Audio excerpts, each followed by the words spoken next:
Hello there, everybody, and welcome back to the Weekly POV. I am Josh, and thank you so much for joining me once again. I have a great show for you this week. We're going to talk about the Mandalorian Season 3 premiere episode.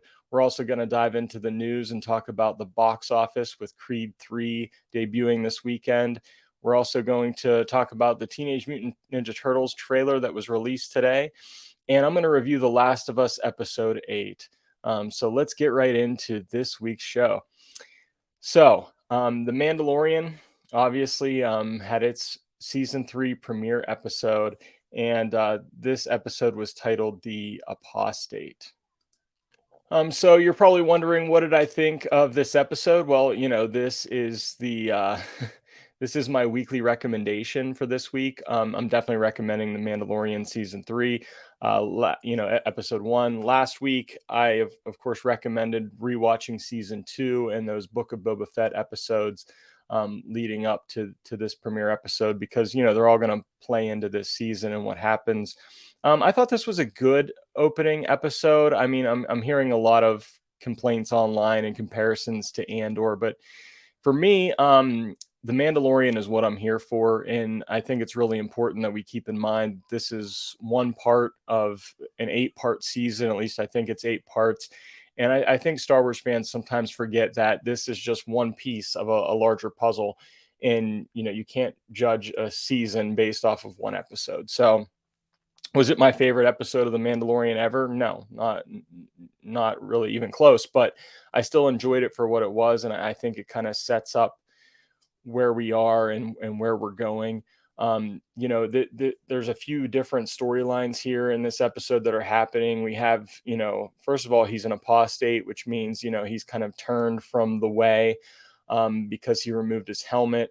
So the opening scene features a pretty cool action scene with like this giant space Star Wars crocodile alligator type of creature, and it kind of reminded me of the crate dragon from season 2. So is there a little bit of a repeat here with a huge beast that Mando eventually has to take down? Yeah.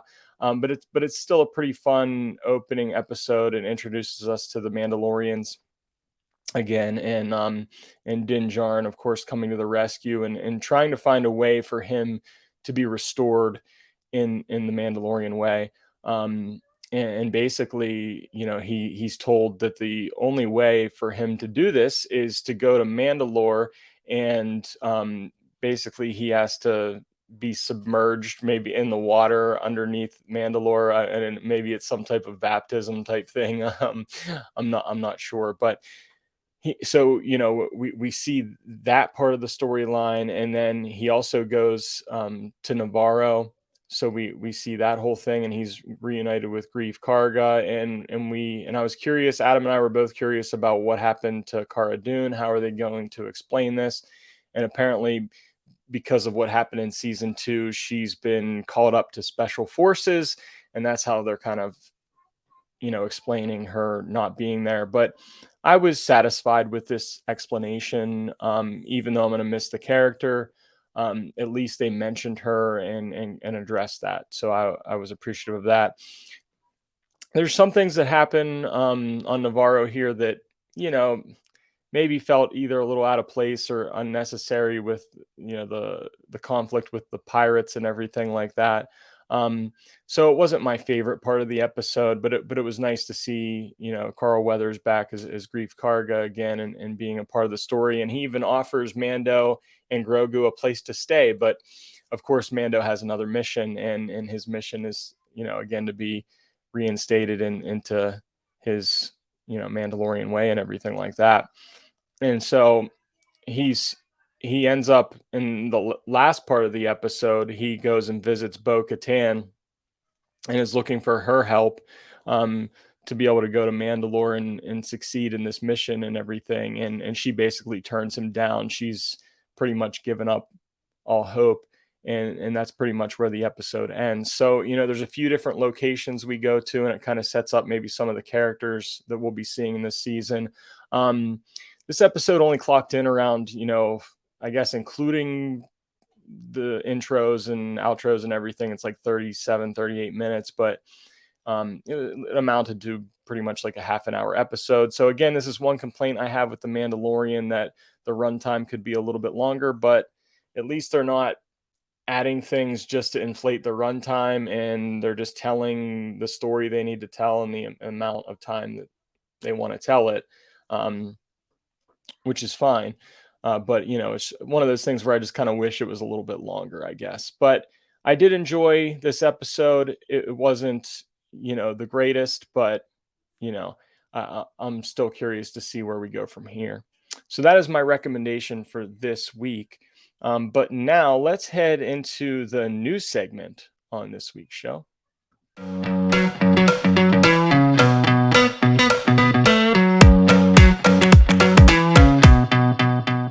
Okay, so speaking of the Mandalorian, we're going to talk about a little bit of news about the Mandalorian, and I guess you know, it's not really, I don't know if you consider it news or not, but we're going to talk about it anyway. The space whales that Grogu saw in season three's premiere episode. So we can kind of see Grogu looking out and he sees the space whales. And I was like, oh, I swear I've seen them before. And then I kind of remembered Rebels, and and I loved Rebels. It was a great show, but it's been a minute since I've seen it. And these space whales are going definitely to tie into um, the Ahsoka series, and I wonder if we'll see them again in this season of The Mandalorian. But they're known as Purgle, and they live in deep space, and they're naturally able to fly through hyperspace. But they often collide with other ships that are traveling through hyperspace and everything like that. Um, so if you don't remember, at the end of Star Wars Rebels, basically Ezra kind of summoned the Purgle and to take the Chimera, which was Grand Admiral Thrawn's flagship, into hyperspace and away from Lothal, where it took him and and Ezra, Admiral, it took Thrawn and Ezra maybe into the unknown regions, which, is where this story is going, especially with Ahsoka, because at the end of Rebels, we see Ahsoka and Sabine ready to go on a mission to find Ezra. And of course, in season two of The Mandalorian, the Jedi episode, she asks at the end, where is Grand Admiral Thrawn, to the magistrate of that town in that episode. So I'm really excited to see where this goes. Are we going to see Ezra in the Mandalorian? I don't know. Maybe they'll wait till Ahsoka.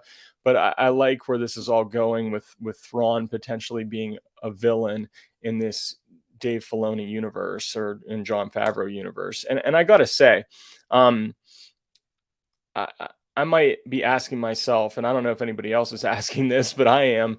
Um, do we need in Star Wars? Do we need the next George Lucas?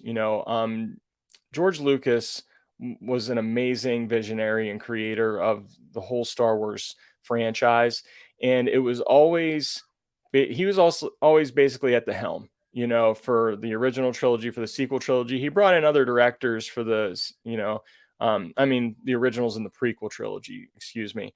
But he brought in other directors for the original trilogy and everything, but he was always, at the helm. And now we've got like so many people playing in this Star Wars sandbox.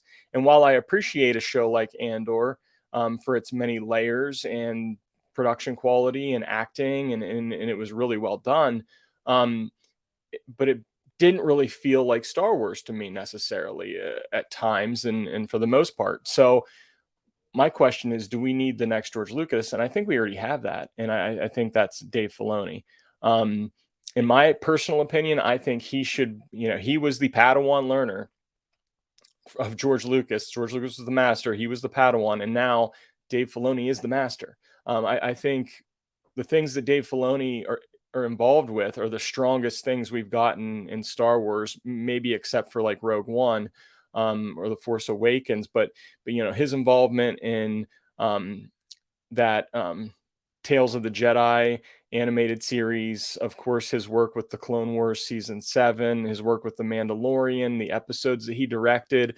I mean, he knows Star Wars. He knows George Lucas's vision, and I think he has a very similar vision. So I would love eventually at some point to see Dave Filoni being that person that everything kind of goes through him.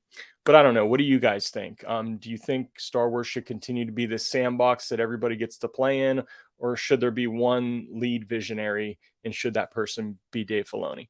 Let me know what your thoughts are in the comments section. Okay, but moving on, let's head into the box office for this weekend. And Creed 3 opened and knocked out the competition, according to comingsoon.net. So let's take a look at those box office results. It opened with what comingsoon.net is calling a sensational $58.6 million domestically. Which was the best opening for a sports movie ever, which is kind of crazy, and also a franchise record, obviously, for the Rocky, franchise or Creed franchise. So that's pretty impressive. Creed 2 ended up earning 214 million worldwide, and the original Creed took in 173 million globally. So we'll see if Creed 3, should be able to do that. I'm wondering, like, what is the draw here with Creed 3, because we lost Sylvester Stallone. I thought maybe that would, push away some viewers, but it seems like that wasn't the case. And this thing just, man, people want to see it. I don't know. Is it Jonathan Majors? Is it Michael B. Jordan? Is it, you know, is it just how good the first and second Creed were? I'm not sure, but let me know what you guys think. Are you interested in seeing Creed 3? Have you seen it? What are your thoughts? Um, so that is the box office. Ant-Man dropped another 62% to bring its domestic total to 186.3 million worldwide. It has collected almost 420 million, but it has a ways to go to beat the original Ant-Man at 519 million and Ant-Man and the Wasp at 622 million. So this has been kind of tough for Ant-Man and the Wasp, and I don't know exactly how to explain it, other than it getting bad word of mouth and bad reviews, and maybe people just didn't enjoy it as much as I did. um, so I don't know how Ant-Man and the Wasp or Ant-Man Quantumania is going to end up doing with Creed 3 performing this well, but we shall see. Moving over to DC, we have some set photos that unveil a first look at Colin Farrell's return to the Penguin. So for the Penguin HBO Max series, we have some set photos where he's wearing the purple jacket here. So you can just get a first look here at Colin Farrell as the Penguin. And so I'm definitely looking forward to this series, and I'm a big fan of the Penguin character. I'm a big fan of the Batman and Matt Reeves' version of this. So I'm interested in exploring more things from this version, this iteration of Batman. Let's move on to David Harbour and Stranger Things 5. We may have got a filming start date from David Harbour, so let's take a look at that. So he recently sat down with Collider and confirmed that production on the fifth and final season of Stranger Things is going to be starting this June. So he said, "We're walking into season 5. I've got a couple more months to train. We start shooting that in June, though, and that will be the final season." He says, "I did a lot of training for season 4. He said he was in a very specific position, the Russian prison, but now he's back in town. He's back in America where they have cheeseburgers," he said, "so he will be well fed." Now, just based off of this information and starting to film in June, I'm wondering what that means for when the release date will be of season 5 of Stranger Things. And while I want them to take their time with this and do an excellent job, I also really want to see season 5. I'm sure many of you out there do as well. But can they pull this off in a year? Could we see season 5 coming out in the summer of 2024, or will it be fall of I'd like to see it sometime in 2024. I'm not sure how long all of this will take to complete, but I guess we'll have to wait and see with a release date. But I sure am excited for whenever it comes out. And we got a new trailer today for Teenage Mutant Ninja Turtles Mutant Mayhem, which is being produced by Seth Rogen. And it's animated, and I have some thoughts about this teaser trailer, and I'll play a little bit of that for you guys who are watching on YouTube here. And it reminded me of Into the Spider Verse, with Miles Morales, that type of animation. It's kind of familiar to that. I mean, I would prefer a live action Teenage Mutant Ninja Turtles because my favorite is the original and Secrets of the Use and everything. Um, if they're gonna go animated, I guess the look of this is fine, but I didn't love it. I mean, I felt like Donatello's kinda sounded like a small child, and I'm not sure why. I mean, he should be a teenager, but, that kinda bothered me a little bit, and I'm just not completely sold on this yet, but I'll definitely give it a chance. I'm a huge Teenage Mutant Ninja Turtles fan. I was a fan ever since I was a kid, and I saw those original movies. I collected all the action figures and everything. That's what I watched growing up, so I'll give it a chance. And I do like the fact that Splinter is being voiced by Jackie Chan, and there's some other familiar voices being lended here, including Seth Rogen, John Cena, Giancarlo Esposito. Um, so we'll have to see how the Teenage Mutant Ninja Turtles Mutant Mayhem turns out. And that is coming in August of this year. And so yeah, I'll definitely give it a look and give it a chance. But what do you guys think? Are you excited about this version of the Ninja Turtles or not? Let me know in the comments section. But yeah, there's the cast list right there. And again, this one comes out in August of 2023. So that pretty much wraps it up for the news this week. And at this point in time, I'm going to head into The Last of Us Episode 8 review.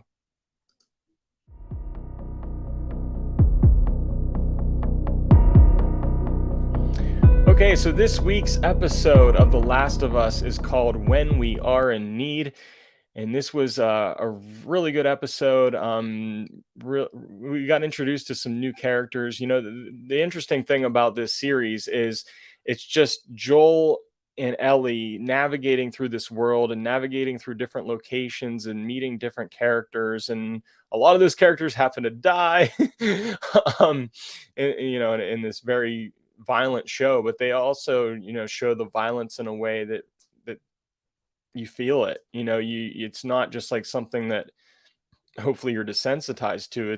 It can be really uncomfortable, and I think that's intentional. And I know that's intentional because I've listened to the podcast and everything on my way drive home today, and just inside the episodes, and they want you to feel that violence because of how, in real life it's not something to be messing around with, and it's something to be taken seriously, and there's a cost and a consequence to violence. But the main new character we get introduced to in this episode is David. And the episode opens with David, who is a preacher um, of this kind of small group they have going in Colorado, and he's reading from Revelation 21. And of course, being a Christian, um, this was definitely interesting that it opened up with scripture and everything like that, and particularly this scripture about the new heaven and the new earth and everything, and um, God will wipe away all tears from their eyes. David's trying to comfort this girl, a new world, basically the idea that this new world that can be better than the last world was. And um, it's kind of about maintaining, for this episode, I think it's about maintaining faith in the face of loss, because this girl lost her father, and that really ties into Joel and Ellie later in the episode. So it's just when you think that maybe there's something that's not that important, it becomes important later in the episode. So basically, David is one of the characters, and then we have Troy Baker, who played Joel in the video game, and he plays James, he's kind of like, maybe I would say David's kind of right hand man kind of person. And basically, they live in the Silver Lake Resort. which, as it turns out, is a rough place to live in the winter. They're getting low on resources and low on food, and they're very hungry. And this all plays a role into things that unravel later in this episode.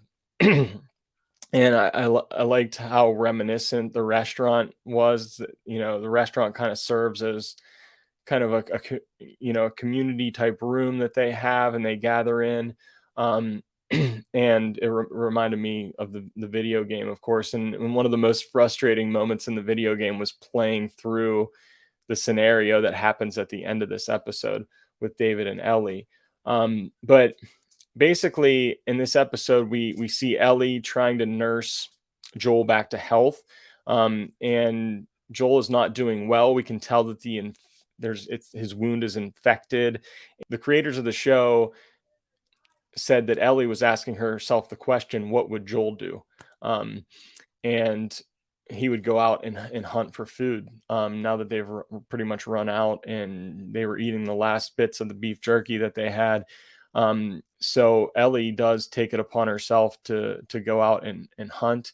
And this is really Ellie's episode. And the interesting thing is this part of the game you play as Ellie, and this is really, you take your Ellie's in control basically, and that's what her role is in this episode. She's trying to protect Joel instead of him protecting her, and she kind of has to stand on her own here.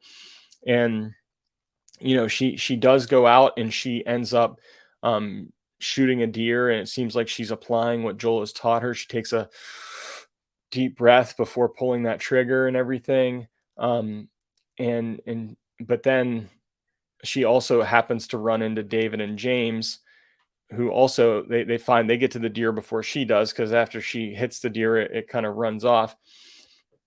And she tries to basically make a deal with them because she's in need of medicine for Joel. She knows Joel's not going to make it unless he gets some kind of antibiotic or penicillin, something like that. Um, so she makes a deal: half of the deer if they give her medicine, so they can have half of the deer, basically. Um, so David has James go to get the medicine because Ellie's like, she's being tough about it. She's like, no, I'm not going anywhere with you guys. I'm not going. I'm gonna send him to go get the medicine. I'm gonna stay right here with the deer. But then David and Ellie end up getting into this conversation, and um, I think David is really attracted to Ellie's power. And Craig Mason, who's one of the showrunners, mentioned that David kind of has this attraction to her and wants to own her, basically wants to possess her in a way. And so David, in the beginning of this episode, he's really presented as a good guy. We see him as this preacher, and he's trying to help Ellie. He shows her mercy. He's willing to give her medicine.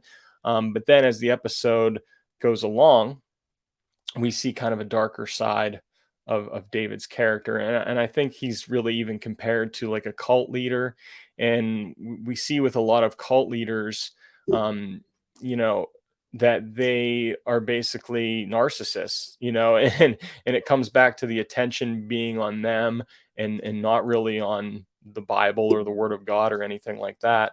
Um, and we see shades of that with David too, in that cult leadership role.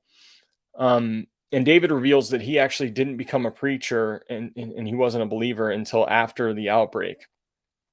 He did mention the Pittsburgh QZ. I think he was probably from Pittsburgh area, um, which was a nice nod since we didn't get to go there in the show. And I was very sad about that because I love Pittsburgh and I'm from near Pittsburgh. But the show didn't go there, but at least they mentioned the Pittsburgh QZ here. So while this conversation's going on, David reveals to Ellie, and he really gets her into the story and everything, reveals that Joel actually killed one of the men from their group at the university that they went to, and the one that basically stabbed him with that shard of the baseball bat. Joel killed him. He was the father of the girl we see in the beginning of the episode. So again, it ties back to that. That being her father who was killed. And so now Ellie's like kind of freaking out, and James shows up and has the gun on her. but they end up still giving her the medicine, because again, David wants her to join him. That is basically his goal here. So he still gives her the medicine, even revealing this information. Um, and then we kind of go back to Joel, who's down in the basement again, not doing well, but she has given him some of the antibiotic and everything like that.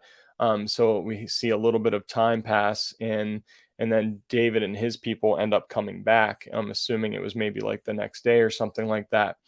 And Ellie gives Joel the knife, and I love this part. And she kind of tells him, kill anyone who comes down here.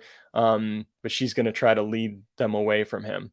So again, Ellie is protecting Joel, when you would think it would be the other way around. And I just love that moment where she's kind of telling him what to do, and telling him how to survive. And it's very opposite of what has been happening through the course of this show. So we then see we get some pretty brutal action with Joel, again, for me, that was reminiscent of the video game where he knifes one of David's men from behind, and he's like operating at like 10%, but Neil Druckmann, another one of the show's creators, said Joel fighting at 10% is better than these other guys 100%, basically. And he's fighting here for Ellie. He's not just fighting for his own life, but he's fighting for Ellie. And so that just raises the bar. And so he ends up killing one of those men, and then another two of them he ends up capturing. He tortures one of them for information on Ellie's location, and then ends up killing them both. And again, a very brutal scene that, again, was kind of hard to watch with the violence and everything. But at the same time, you're kind of rooting for it in a sick and twisted kind of way. But you know, it, we get back to the resort, and we see Ellie is kind of in this cage, and they're keeping her in this cage because David said, you're a dangerous person. I can't just let you loose. You need to be in this cage. But he's basically saying, I want you to join me. I want you to be an equal with me, or, something to that effect. Um, but then we start to see more of his violent nature. He admits to having a violent nature, and that's how he connects with Ellie, because he sees her violent nature.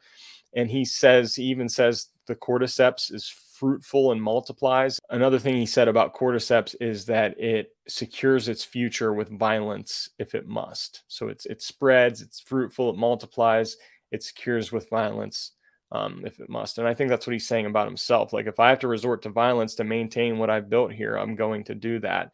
And we see that evident even when he like smacks the young girl in the restaurant, because I don't even know what she did. I don't remember. Maybe she talked back, or just kind of was just questioning things that were happening there.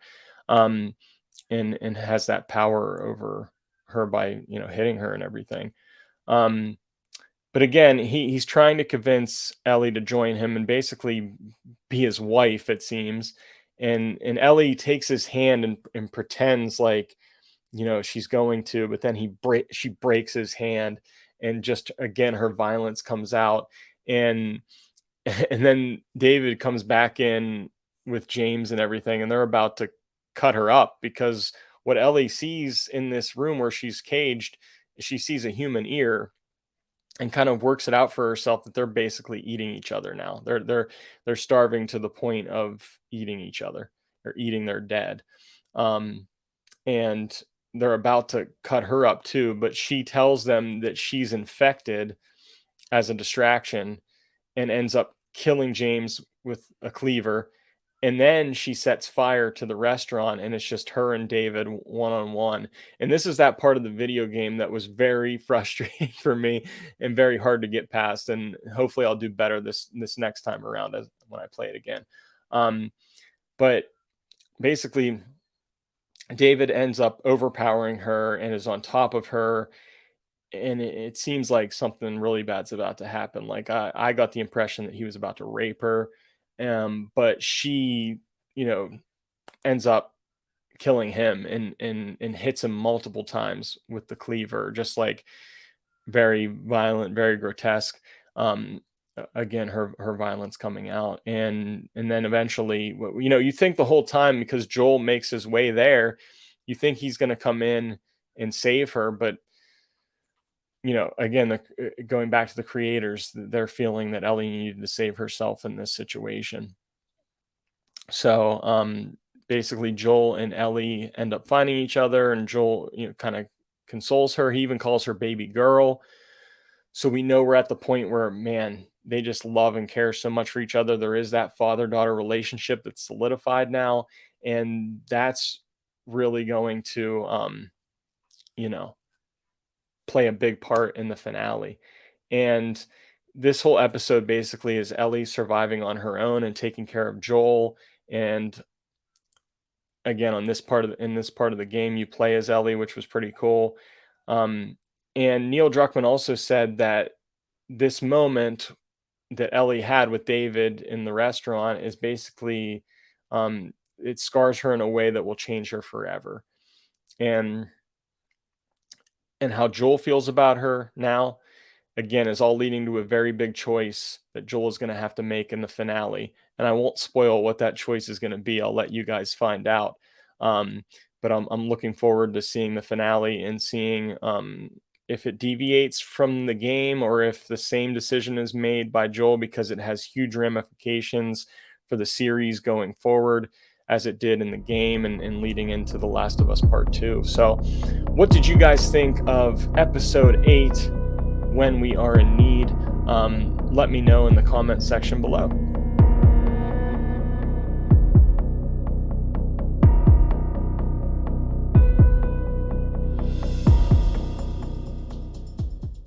Well, thank you once again, everybody, for joining me this week. I really hope you enjoyed this week's show. And as always, you can find me on our YouTube channel, From a Certain Point of View, on Twitter at CertainPOVPod, and you can send me an email on our Gmail account.